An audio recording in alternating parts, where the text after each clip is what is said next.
various talks. My name is Timur Dadabaev, and I am Professor of International Relations at the University of Tsukuba, where I also serve as a Director of Special Program for Eurasian Studies.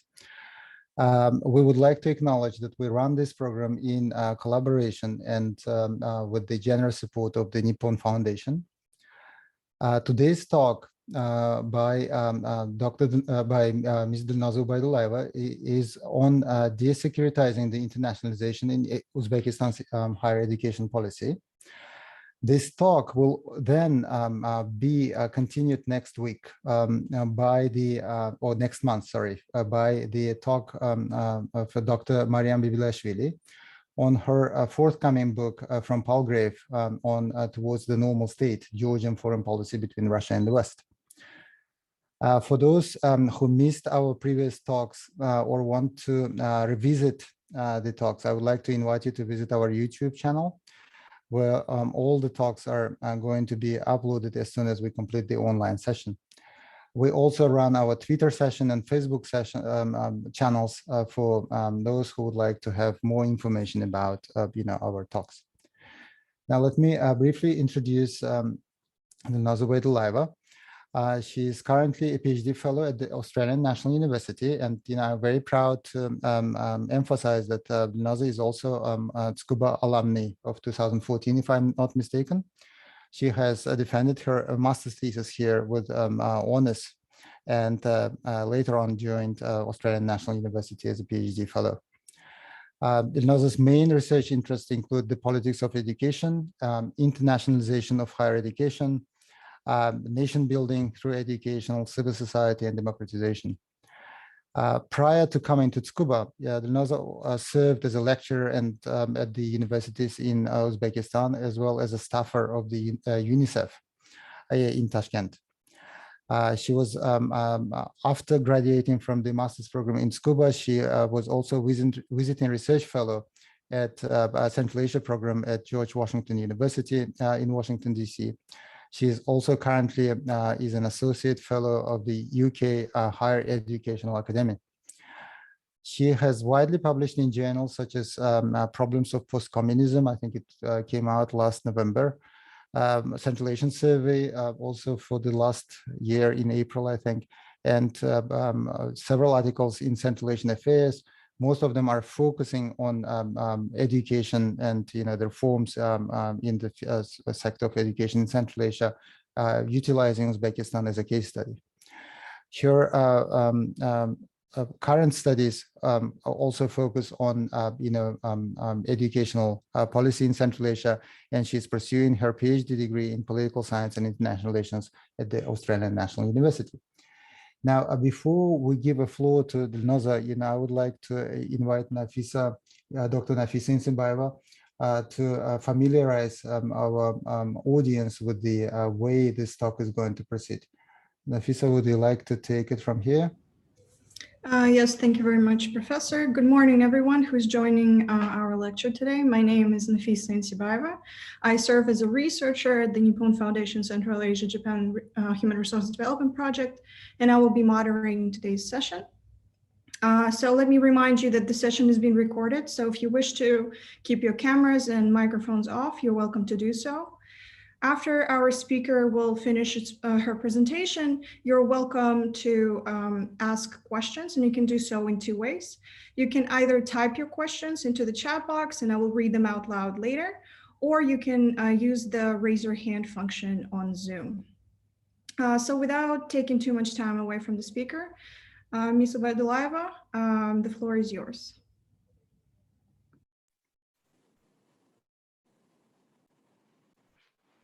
Hello, thank you very much, Professor Dadabaev and Nafisa, for inviting me to today's talk. I will now share my screen and then we'll get started.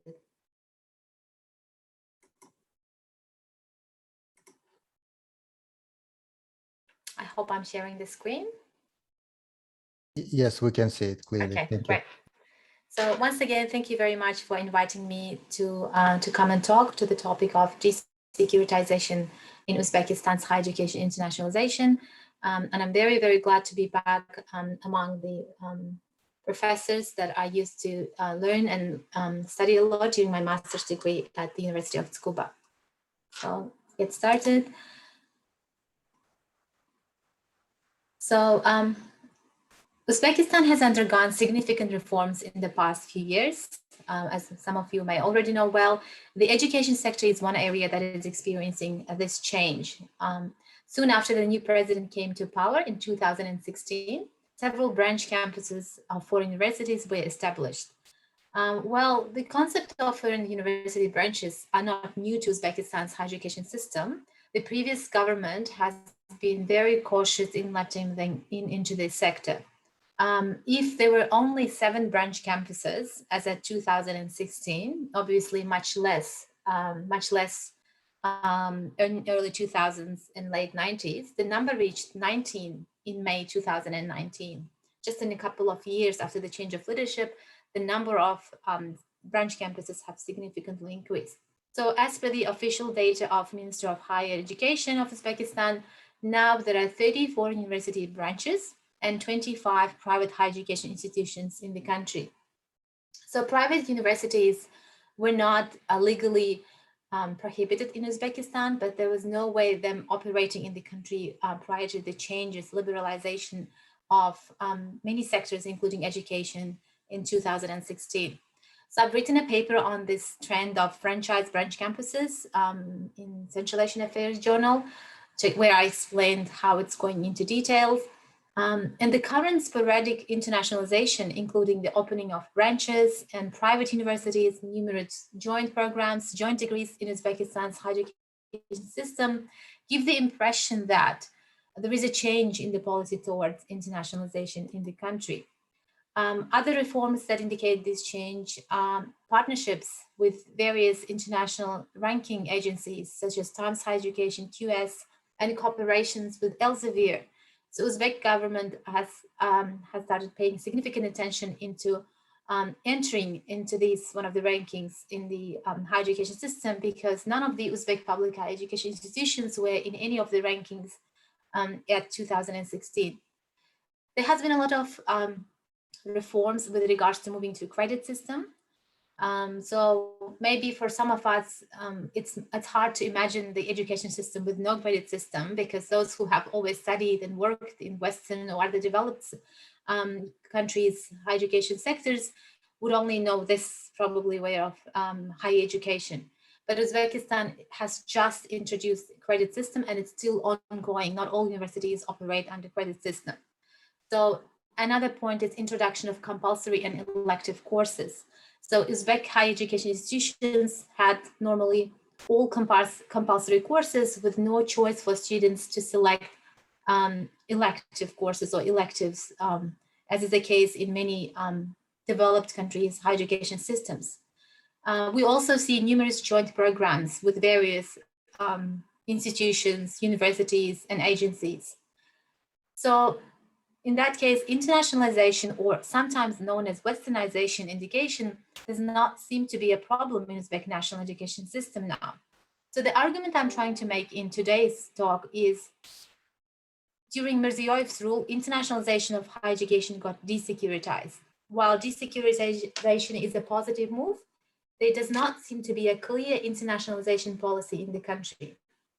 This argument will be supported by the interviews I had during my field work in Uzbekistan, where I interviewed the lecturers of higher education institutions and the staff of international division of universities. I'll talk more about it when I come to the findings section.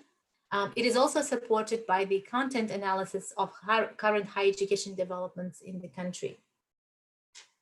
So the structure of the talk will be the following. First, before getting into de-securitization and its implications, I'll give a context on how internationalization was securitized in Uzbekistan's higher education system. I will also talk about the theory of securitization and the case how it was applied to higher education system. I should mention that this is the main area of my PhD research that I'm currently doing at ANU. And this is the topic that actually brought my attention when I was working as a lecturer in Uzbekistan. I was actively trying to involve foreign native speakers into my classes as guest speakers, but then I had to undergo extensive permission-seeking process, bureaucracy, and many times this was not welcomed. So all these experiences I had were actually questioned when I started working at Australian universities, where I saw partnerships or international engagement is something always welcomed. So that's how I came to the topic of doing the securitization element of higher education. So after that, I will move on to share the findings of the nature of de-securitization in the Uzbekistan's contemporary higher education system. I will then move on to briefly mention policy and theoretical implications, and then I will conclude the presentation with some final remarks and summary. So to give a context on higher education internationalization in Uzbekistan, while most post-Soviet states developed and liberalized their higher education systems after the collapse of Soviet Union, Uzbekistan chose a peculiar way of developing a national tertiary education system. So the then government resisted and tightly controlled any internationalization in the tertiary sector. So now I'm aware that there were many issues in the higher education sector. You can look from ideological perspective, you can look from other angle, but since my focus is on internationalization, my points are along the lines of how universities were or were not internationalized during that time period. So for more than 2 decades, higher education coverage rate one of the lowest in the country, in the region. So if it was 17% in 1991, according to World Bank data, it actually decreased in 2000 to 13%, in 2012 to 8%. Here you can see that the comparison of Uzbekistan's and Kazakhstan's, for example, neighboring Kazakhstan's higher education enrollment rate. If Uzbekistan had, even now in 2018, it's roughly 10%, the coverage is almost 70% in Kazakhstan. But before 2016, it was much worse. So the country's tertiary sector lacked international standards of teaching, research, curriculum, and course development, while there was a high demand for higher education, such as only roughly 10% of all the applicants who applied for university education were able to get admission. So that while the interest remained really high, public higher education institutions were not able to meet this demand. But yet the government did not welcome alternative providers of higher education, such as private universities or international universities sector. Here, I'd like to mention that as I mentioned earlier in the previous slide, there were a few branch campuses, but there were many projects and many partnership requests were not allowed and were kept to minimum. So as I talk a lot about internationalization, it might be worth to briefly state what is internationalization. So there are many definitions of scholars on what is internationalization. While there is no agreed universal definition of the concept, the most commonly used definition is the one from Knight. It's the process of integrating an international, intercultural, or global dimension into the purpose, functions of delivery of post-secondary education.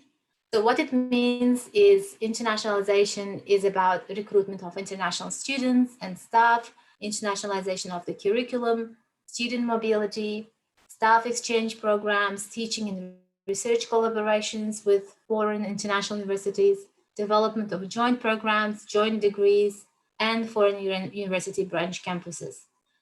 Recognition of credits and study abroad periods, as well as other research education collaborations are also among the key components of internationalization. So there are various factors why worldwide higher education has become internationalized. One group of scholars would say it's globalization. It has to do with globalization in general, while the second school of thought talks about the entrepreneurial nature of universities now worldwide. But mostly for developing countries, internationalization is about academic development, that is developing their higher education sector to meet the world standards. So with that definition of internationalization, we can now see how internationalization was limited in Uzbekistan's higher education system. So the evidence for this claim comes from various reports of UN, World Bank, and ADB agencies on the absence of internationalization. And also prior to commencing my PhD research, which is on securitization of the international education in Uzbekistan, I was able to visit Central Asia program of George Washington University as a research fellow. And during that time, I had an opportunity to meet and have interviews with staff of various international NGOs who work with the international education system.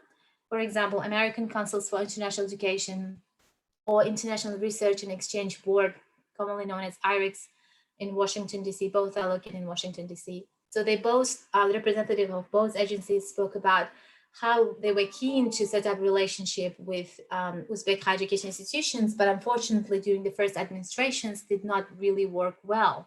Their efforts were only considered after the change of leadership in 2016. I also had an opportunity to talk with the representative of executive of Webster University. This is the first university, US university opened in Uzbekistan.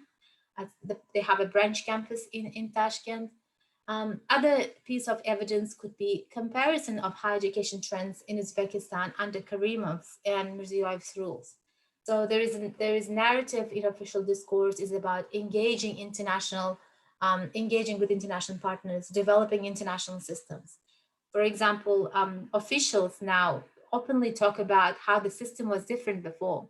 One of the examples could be rector of journalism and mass communication university spoke about in one of the press club events, he spoke how we were afraid of students after certain events and we put them into fancy universities. So current narrative is, it was different before, but we are now open. The so-called unwritten ban on international engagement was something that was common in the narratives of university lecturers whom I interviewed during my field work. So according to my interview data, no higher education institution was allowed to decide their own internationalization without permission from higher offices. And students who engaged with foreigners or international agencies without prior approval of their university administration were usually questioned on whom they talked and what they talked about. But here I have to say that mostly staff faculty that were involved in Korean and Japanese departments said they did not face similar restriction or bureaucratic permission-seeking process for programs with Korean and Japanese counterparts. So recently in one of his interviews, former Minister of Public Education, Shirzad Shilmatov, referred to the student protests of 1992 to explain that how the then government, the leadership, were afraid of students because they were most active, politically active, and would easily protest from the case of 1992 student protests. After this case, university education has become something that the government carefully monitored and restricted with regards to international engagement. So on the basis of my collected interview data and other research, I have come to the point that during President Karimov's presidency, Uzbekistan did not internationalize its higher education system because internationalization was deemed as a threat. Internationalization initiatives were viewed through the prism of securitization, and this narrowed the acceptable scope of higher education reforms.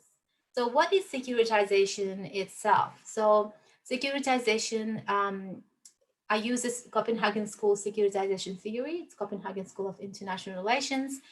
And they claim that by labeling something as a security issue, that it becomes one. So successful securitization is when a securitizing actor, usually it's the government, declares something as a threat, existential threat, which is in turn accepted by the relevant audience. Usually it's the people, or in authoritarian countries, it could be a group of elite who needs to be convinced on the measures to be taken.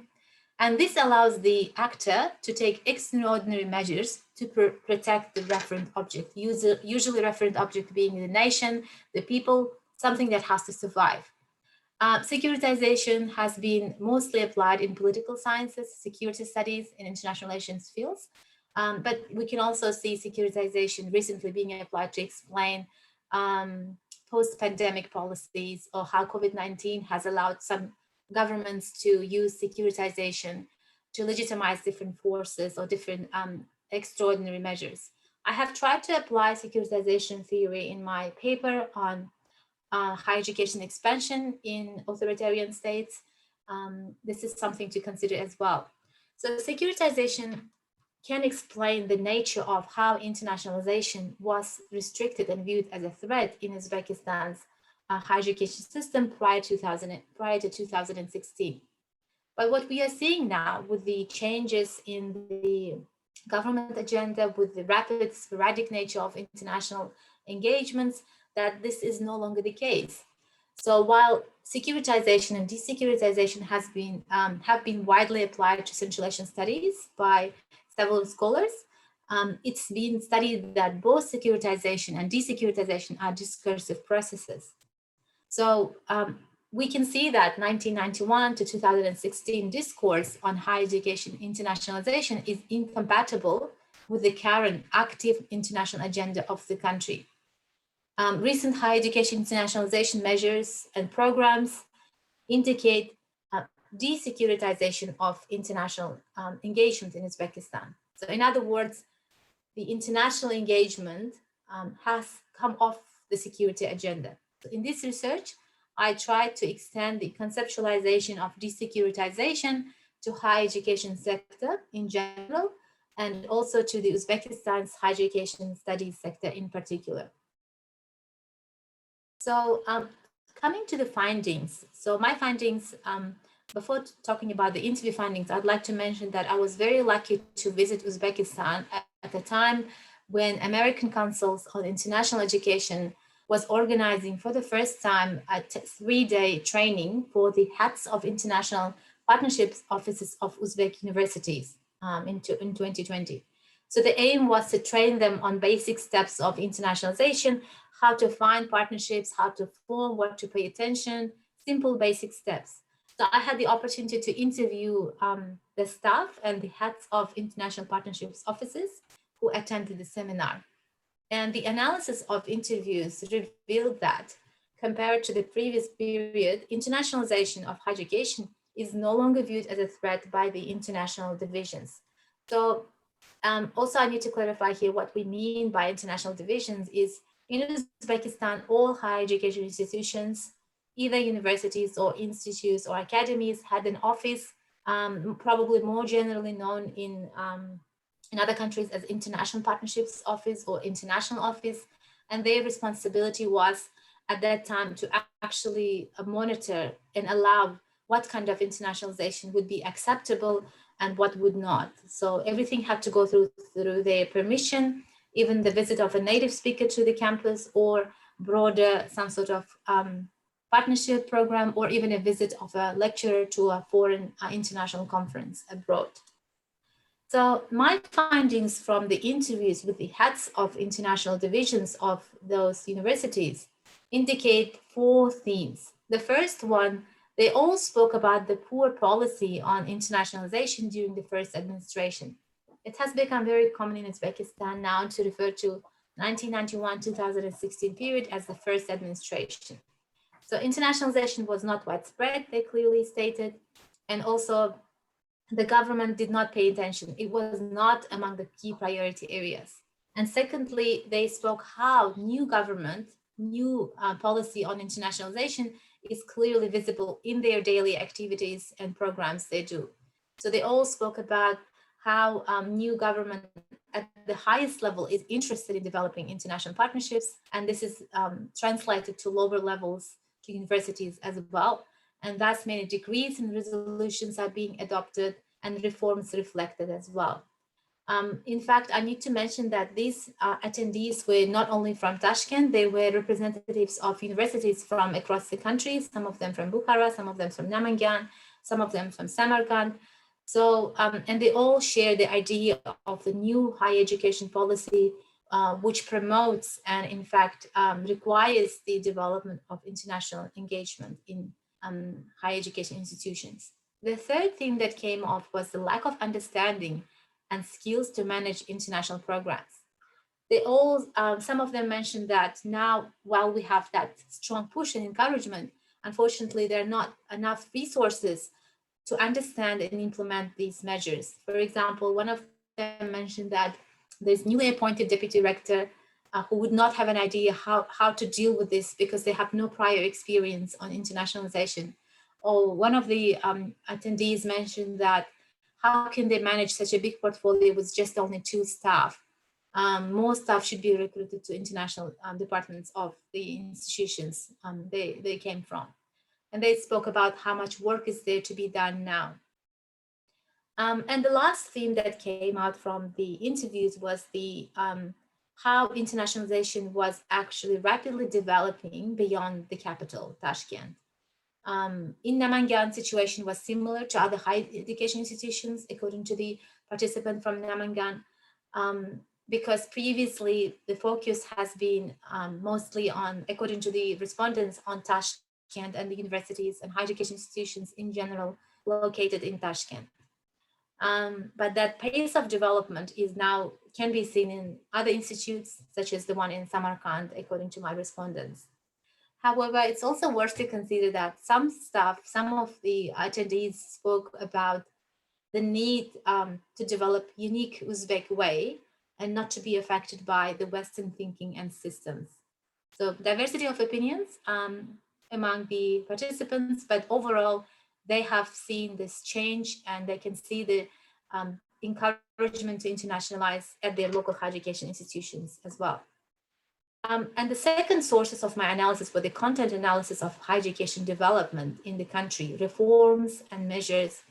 So after the change of leadership in 2016, we heard official discourse saying that Uzbekistan has to become education hub in Central Asia. That was quoted from the Deputy Prime Minister Aziz Abduhakimov of the time. And the first branch of the first US university was opened in Uzbekistan, so Webster University. When I was in America during my research fellowship, I had an opportunity to interview one of their executive members, and they spoke about how much they tried to open this public, to this branch campus in Tashkent before 2016, but it did not succeed. So they were only able to do that after the change of leadership and change of policy towards internationalization. There's a new foundation that is set up that's called Elliot Umida. They offer various scholarships, financial assistance to send students to study abroad for both bachelor's and master's and PhD degrees. There was something like this before called Umid Foundation in Uzbekistan, but later on it was closed because there were other reasons. It may be something interesting as a topic for another talk, but now this has been set up as a new foundation with a lot of resources, and they are actively sending students to study abroad. And most importantly, increasing number of and sporadic nature of branch campuses and private universities. I've given the names of some of the branch campuses that have been recently opened in Uzbekistan. As you can see, they're very diverse, some of them from India, some of them from Italy, from various places. And I've given in the pictures, the pictures of some of their brands.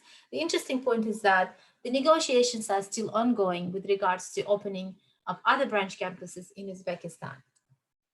Interestingly, the internationalization or westernization, as we have seen in my previous slides, that has been viewed as a threat or as something that is something that would disturb the national education that would be based on national ideology of Uzbekistan, has completely changed now. Now there's a new state higher education institution known, called New Uzbekistan University, which was just established last year by a presidential decree. So academic programs in this university are developed in collaboration with MIT, Massachusetts Institute of Technology, and Technical University of Munich. The admission is administered by the University of Cambridge, and the medium of instruction is only English. And one of their main tasks, as they state on their website, is training of internationally competitive personnel based on education programs of prestigious foreign higher education institutions. And this is a public higher education institution. This is not a private, or this is not a branch campus. As we can see, the change clearly, what was before threat with regards to international engagement, academic programs offered by foreign universities, is now being promoted as the top elite university in Uzbekistan. And they aim to be the top elite university in the country and prepare the top quality of students. And another element is numerous private universities that are being opened in Uzbekistan that all offer foreign academic programs. I have given the example of some here on the slide: Diplomat University, Akfa University, Team University, and the list goes on. And if you pay attention, most of them were recently opened. And they all offer the programs of other universities in collaboration or with other foreign universities in their academic curriculum. And recently, in one of the interviews, the current Higher Education Minister of Uzbekistan, who's reflected here on this picture, spoke about one of the most important achievements in the sector was the development of competition between foreign universities as well as private universities that are opened in Uzbekistan and the public higher education institutions. So even the official discourse is talking about the necessity, the importance of foreign universities, and they're openly stating that it's good to have them and it's good to have a competition between them and the public higher education institutions, which is clearly very different, the contrary to the points of the previous government and to the points of the higher education policy of the then government. So what are the implications of this change? So overall, the trend of opening branch universities and the private universities increased the accessibility of higher education. If before only 10% of applicants were able to go to get admission to universities, now more applicants would be able to do that. So overall, it increased the accessibility of higher education for the people of Uzbekistan. Also, foreign programs and curricula expose Uzbek students to new teaching and learning standards. Staff would benefit from various partnerships and exchange of ideas, visits to conferences and trainings. It overall affects the quality of teaching and learning, and also motivates staff to learn new technologies and modes of development of courses.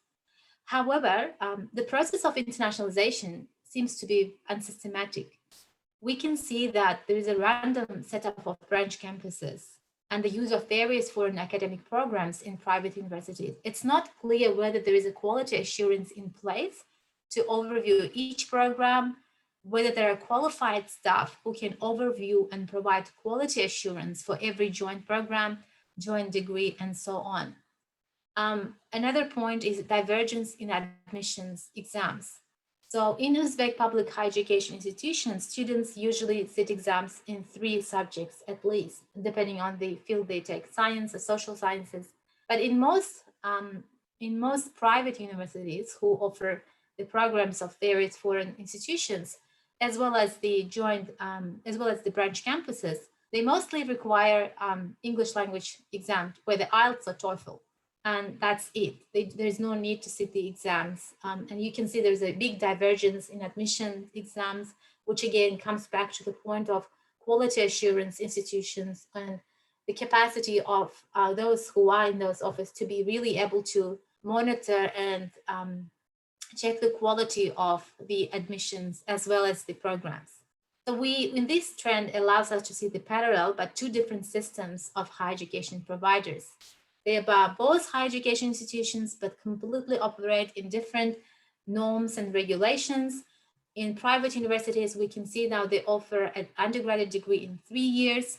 And my analysis and views of their websites gives the impression that they do not necessarily look like in universities as such. I don't want to name the specific branch campuses or private universities, but the analysis indicate that. So what are the theoretical implications? The case of internationalization in Uzbekistan's higher education system during 1991-2016 showed securitization of international engagement. What was once security threat is now viewed as a necessity for higher education development, which demonstrates the internationalization of being off security agenda. This indicates that securitization is a temporary construct. So the matter can be de-securitized in the same context by a different securitizing actor. So hence the current de-securitization could also be a temporary narrative subject to the current actor and the changing situation in the country, especially with the news of Russian universities leaving Bologna process. This is something to consider for potential implications on higher education institutions in Central Asia in general and in Uzbekistan in particular. So now concluding remarks. Findings from the interview data as well as content analysis of higher education reforms indicate that internationalization of higher education is no longer part of threat framing narrative. De-securitization of higher education has increased. The international cooperation of the universities, and it resulted in the number of foreign university branches increasing, joint degrees and various private universities in the country. So engagement with US partners and institutions, what was not before known to be under an official ban, has now become the key requirement for a successful career in higher education institutions. The newly established foreign branch campuses and private universities overall contribute to the increased accessibility of higher education for the people of Uzbekistan. And while the securitization of international engagement has created new opportunities, a lot of opportunities for the people, there are new challenges emerging in quality assurance and national standardization of higher education sector in terms of admission policies, curriculum design, and teaching and learning practices. So with this, I conclude my presentation, and now I'm open for questions. Thank you very much, Dilnoza. So I'm opening the floor for questions. And if I can ask the first question while everybody else is preparing theirs. So my personal research interest lies in the sphere of international development. So allow me to ask a question from this angle. I'm curious to hear your thoughts on this. So when we speak about internationalization, we need to understand how these global standards and practices fit into our historical, socioeconomic, and cultural contexts. And most importantly, where we fit in the global hierarchy of international knowledge, production, and higher education systems. So in the past, it could be argued that there existed this center-periphery structural relation between Western and non-Western education. Some people might argue that it still persists. However, nowadays, the non-Western world, including Asia or the Middle East, are experiencing dynamic transformations, right? Or Turkey could be included in that. In a lot of ways, they challenge these hierarchies, right? So my first question is, do you use the words internationalization and Westernization almost interchangeably? And my second question is, given this context and this relationship between Western and non-Western education on the global scale, where do you see Uzbekistan is heading towards? And what would that mean for Uzbekistan's further development? Is Uzbekistan as a country ready to engage in these larger discussions about what standards are in education? And I'll also have a raised hand. Do you want me to answer the questions first, Nafisa? Do you want to collect more questions and then you can answer all of them, or is it more convenient to answer this? Maybe I'll answer to your questions first and then we'll collect from others. Thank you, Nafisa. These are both excellent questions. First, with regards to the use of internationalization and Westernization interchangeably. So when I first started doing my research, I focused on internationalization in general. So that is not necessarily Western institutions. Interestingly, by interviewing people and talking to respondents, it emerged that in fact, the threat framing was mostly towards Western higher education institutions in Uzbekistan, particularly the US during the rule of first president in Uzbekistan, which then brought the narrative of Westernization. But having said that, in general, in internationalization of higher education studies, internationalization is sometimes known as Westernization.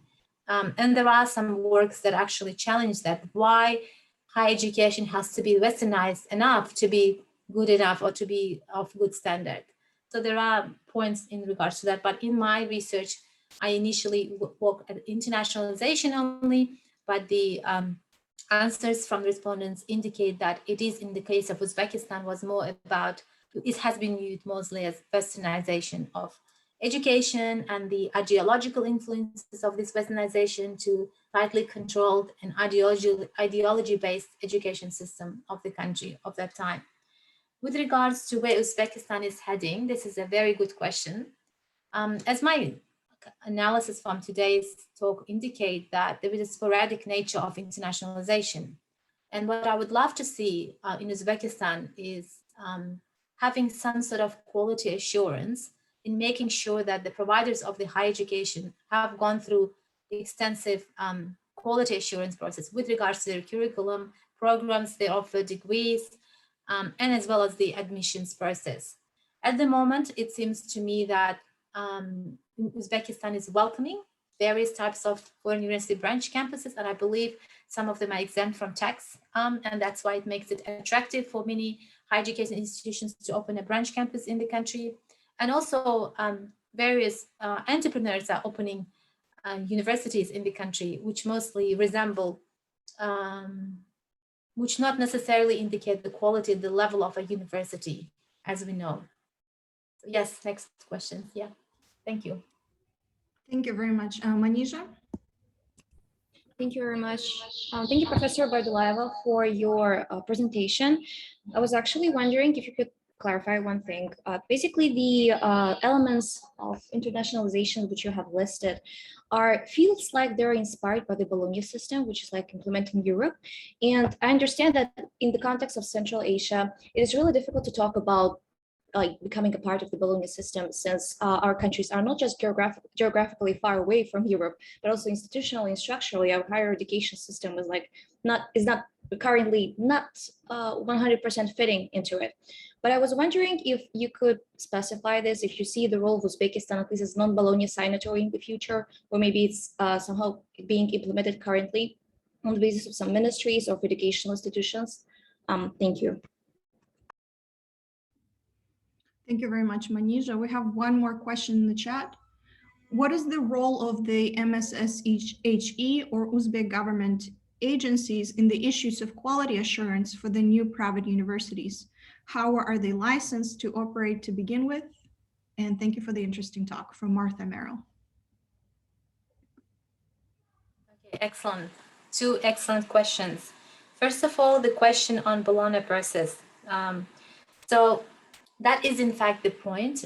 So many Central Asian governments after the collapse of Soviet Union started the process of entering into Bologna process, but Uzbekistan did not go into fully and still has not fully accepted the Bologna process regulations. But Uzbekistan has moved from 5-year higher education program into 2 layers, bachelor's degree and master's degree. So that is a kind of partial adoption of the Bologna process.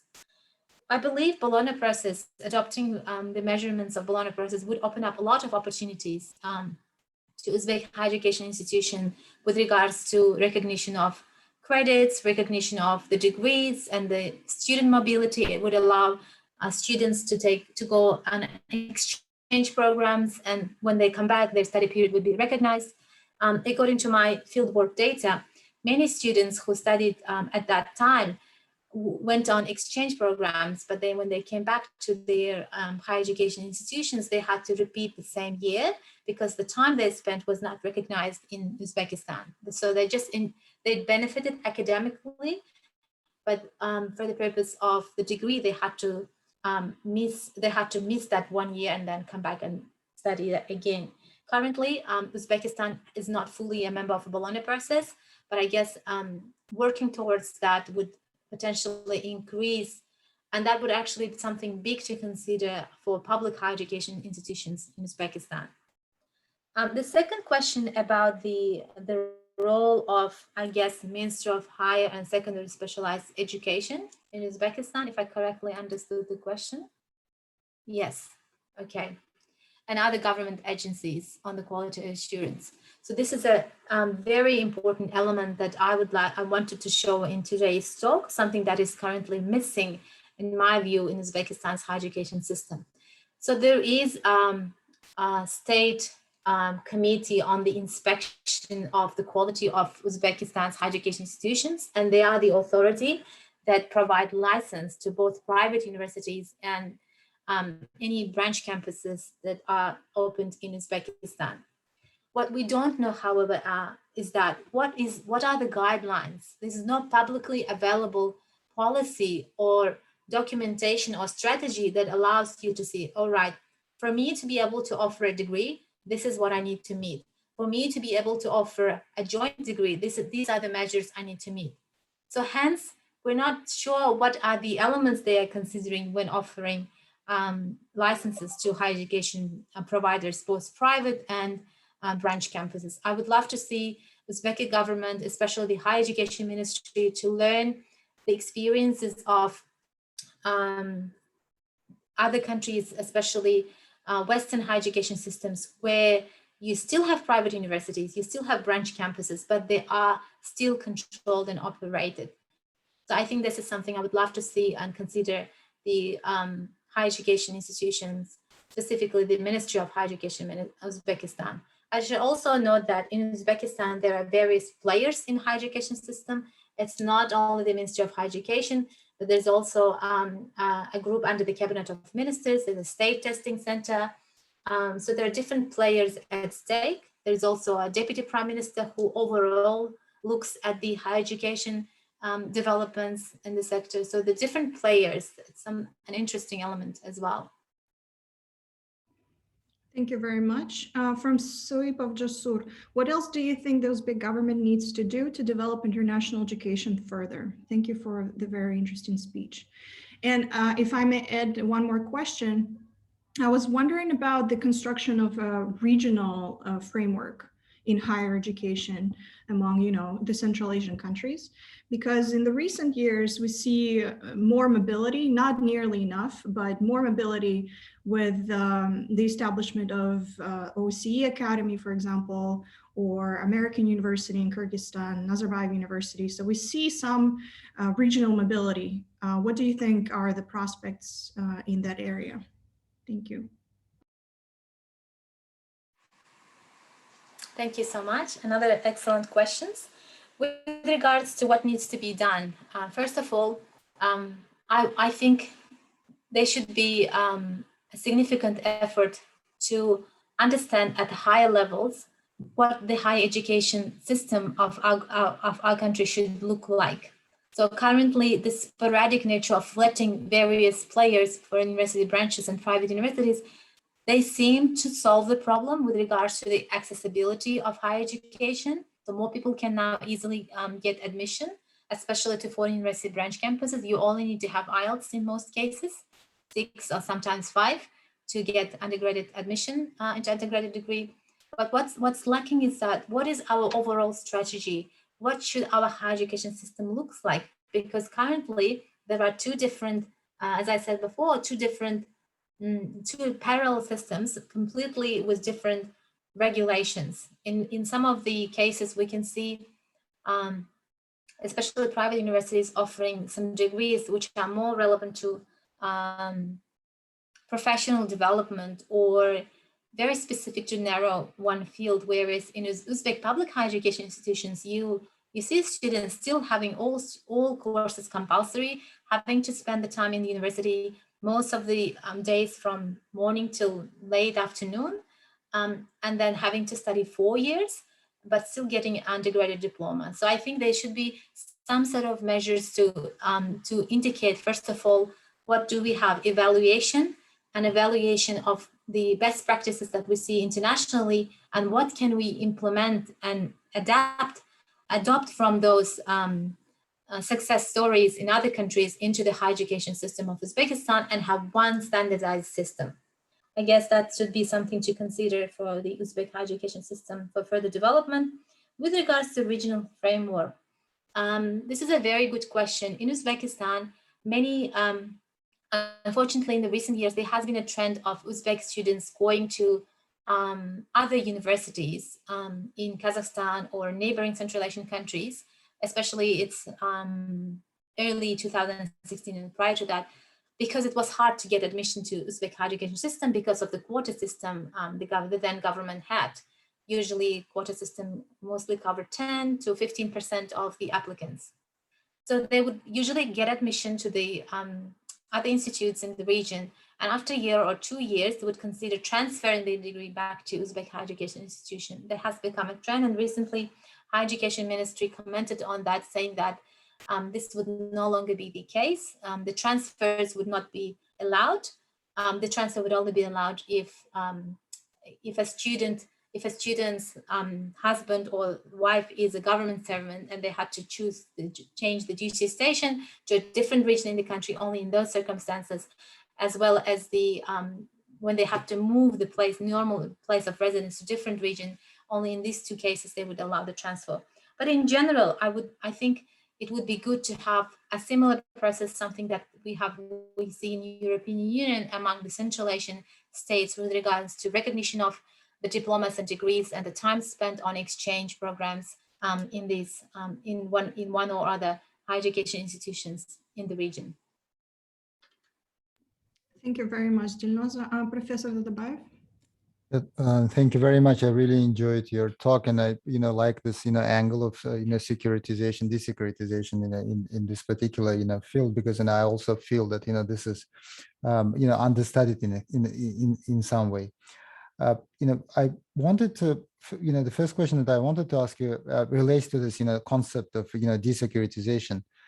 I agree with you that this concept quite often, and as we read Weaver and other scholars working on this, that this is very closely connected to ideology, and then to the certain types of leaders which attempt to sort of privatize this social space, and then their interests become the interest of the state.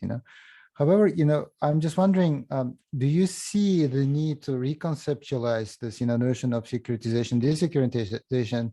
Because, when it comes to education, I see actually many other angles, not only ideological, but also, for instance, as you were speaking, I started thinking about whether in Japan or in the West, we have these notions of securitization of education, sort of a cooperation. And, I see, for instance, in Japan, this securitization has been in place, for instance, when, cooperation with countries like North Korea were always, filtered, and, we needed to report on this. In recent years, we also see this, stipulations against, or not really against, but, about the cooperation with China, because, there are many people who are concerned about the, usage of, technologies which are sort of being leaked through the universities, and in the West, I've noticed in recent years that there is this notion of the securitization from the perspective of the finances, who finances these programs, and why these programs are being sort of implemented. So I'm just wondering, have you ever considered perhaps expanding these notions of de-securitization beyond very traditional approach of political science, when we just focus on the types of the regimes and the usage of it? So that's the first question. And in regards to the region, I also I really liked your presentation, because I think you're really looking at the heart of the problem. And I also like this question about the quality of whether these certain standards are being applied. And the question that I have is sort of related. I'm just wondering, you've mentioned that you've interviewed these people in Webster University and others. So the natural question for me, I'm not sort of questioning the authority of Webster as an institution. I'm just wondering, when I looked at this news for the first time, I thought, why Webster? Out of all of these universities, now who initiated this process? And what is the sort of the step-by-step sort of process? And this leads me to this hypothetical thinking that perhaps there is still the impact of individual on how certain institutions are being invited and established, and there are. So I'm just so in that particular sense, although you do criticize this securitization for it being connected to this individual leader who for some reason thought that his interests were threatened by the West, and so he didn't want Western institutions, and now he's gone. We seem to have this open sort of field. At the same time, we still have this the role of individual, in deciding on, which. So I'm just wondering, in your view, what is, or perhaps, if you could elaborate on the international experience, what is the process of initiating this kind of, educational cooperation schemes where, it's not the role of individual to decide, or to initiate. It's more related to this, the necessity of the expertise brought into the country and stuff like that. So that's the second question. And the final question, I'm not entirely sure if there is a answer to that, but we seem to be facing this choice between internationalization, which means, as you've correctly pointed out, in many instances, westernization, because we apply English language, for and English-based, curriculum. And the other choice is nativization. We try to emphasize native sort of roots and stuff like that. So what is the golden sort of point in between this? I also wonder about this. And, to be frank, I really don't know what would be the proper, internationalized education, which would also, have this important degree of native, color to it. So I'm just wondering, what your view would be on this. Thank you. Thank you, Professor Dadabaev, for very interesting questions. All the three questions you've raised are the points that I currently think and continue researching on. To start with, the expansion of the notion of securitization to other fields of the political sciences. I think this is an excellent idea. In fact, what you have said is clearly indicated that, yes, it has been related to one person and one kind of ideology, but it can easily be said now, and we can see in some of the Western countries now, the collaboration of higher education institutions with Russian higher education institutions can be another example of how the collaboration with the Russian higher education institution has become kind of to the spectrum of securitization. I think this is an excellent idea for me to think about expanding the application of securitization into a broader field, but also to consider that in securitization, important element is intersubjectivity. When securitizing actor announces something as existential threat, there should be an audience who accepts that. And in my research, for the one that I'm doing for my PhD, this is the one that I haven't mentioned in today's talk, but it could be potentially a topic for future talks, probably. I researched the narratives, official discourse of the president in his books and speeches and statements on higher education, and how those statements were broadly broadcasted in government-controlled mass media, and thus has been then translated into the practices of everyday language and everyday structure of higher education institutions, which clearly indicates the successful securitization process. I think it will be very interesting to see how the similar level of intersubjectivity can be observed when I look at many interesting cases that you have mentioned. With regards to the second question about why Webster, in fact, that's the question I ask when I see the branch campus name being opened in the country. For example, why Webster, or why Ajiju, or why Puchon, and several other names that you see nowadays. And which clearly indicates the point you have indicated. If before it was ideological reasons that control the level of international engagement the government could allow, now it's still some sort of higher level authorities, including the current leadership, that would allow certain universities. So when I interviewed the Webster representative who was based in America, not the one in Tashkent, they did tell me that they started the negotiations early on, but it didn't succeed during the times of the previous leadership, but then it was only be able to be implemented after the change of leadership.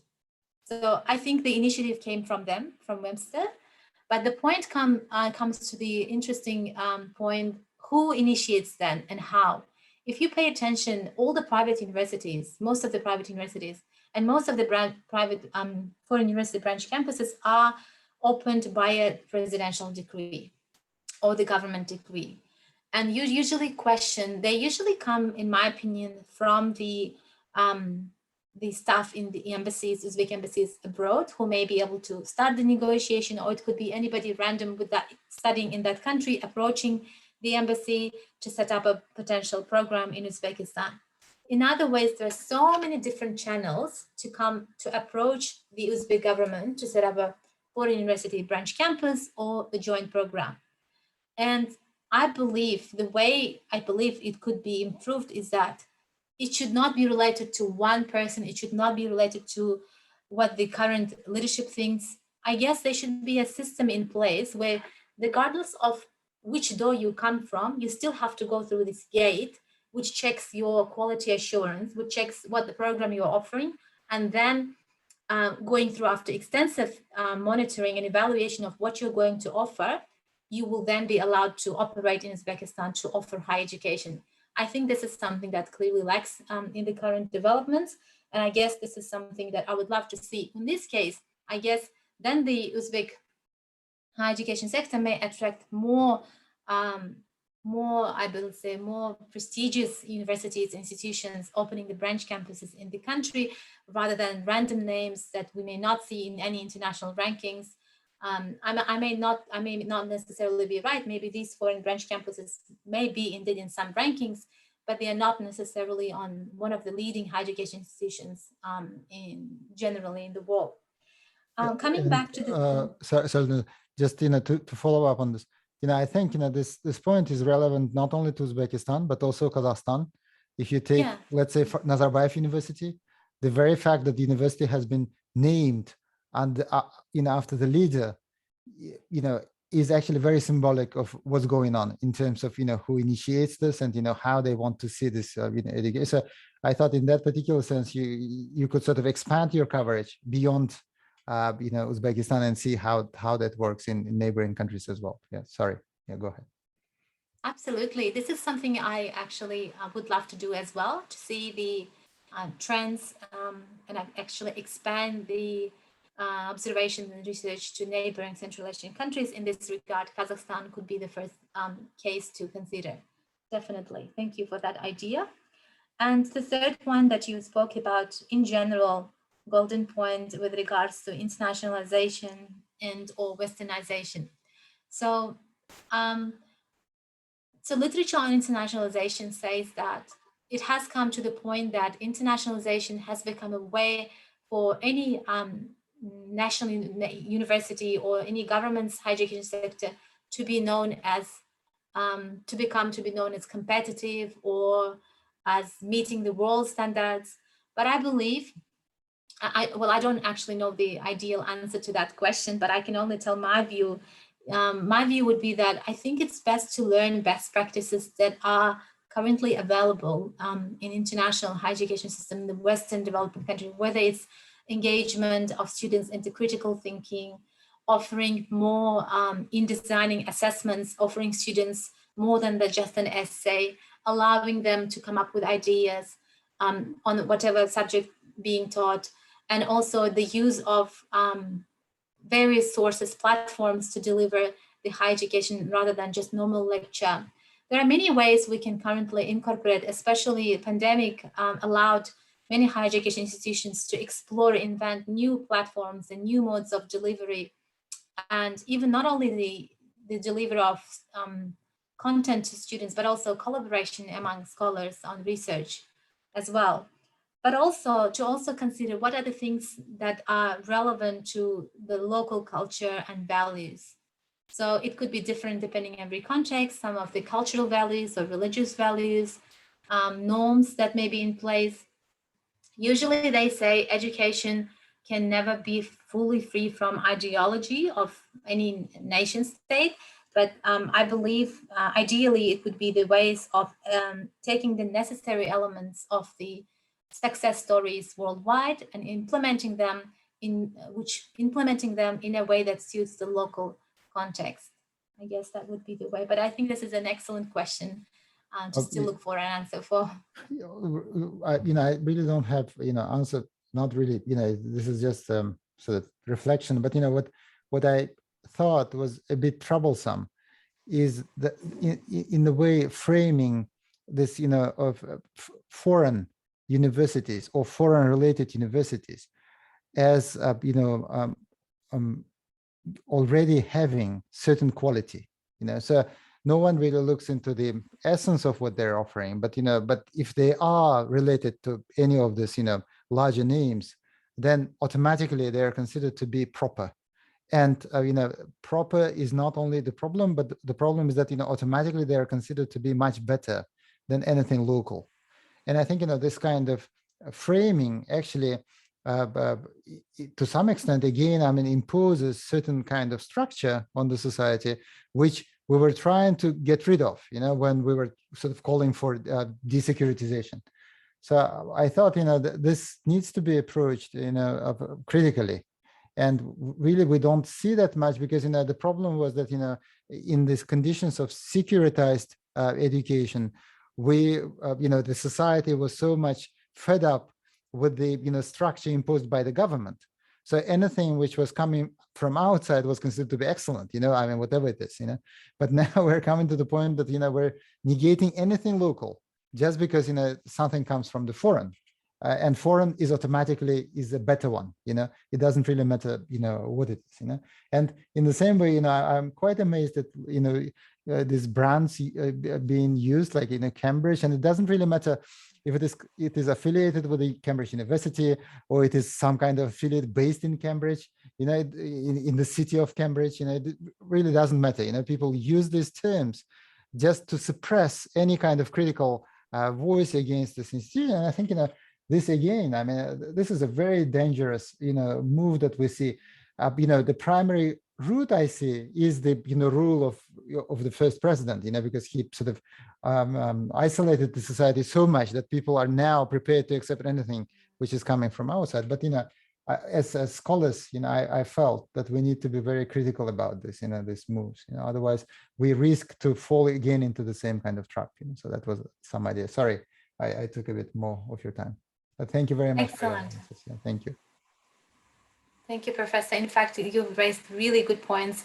In fact, Cambridge University, Cambridge International University, the private university in Uzbekistan, has a little disclaimer on their website. This is not related to Cambridge University. So you can clearly say, as you said, this is being used for brand building and for attractiveness purposes. And I totally agree with your points with regards to being cautious and how the foreign has become the best by all means.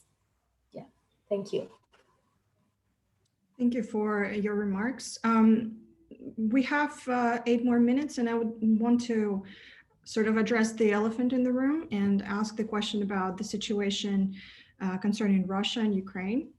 Because, correct me if I'm wrong, but I think the Russian universities open up branches in Uzbekistan and other Central Asian countries as well.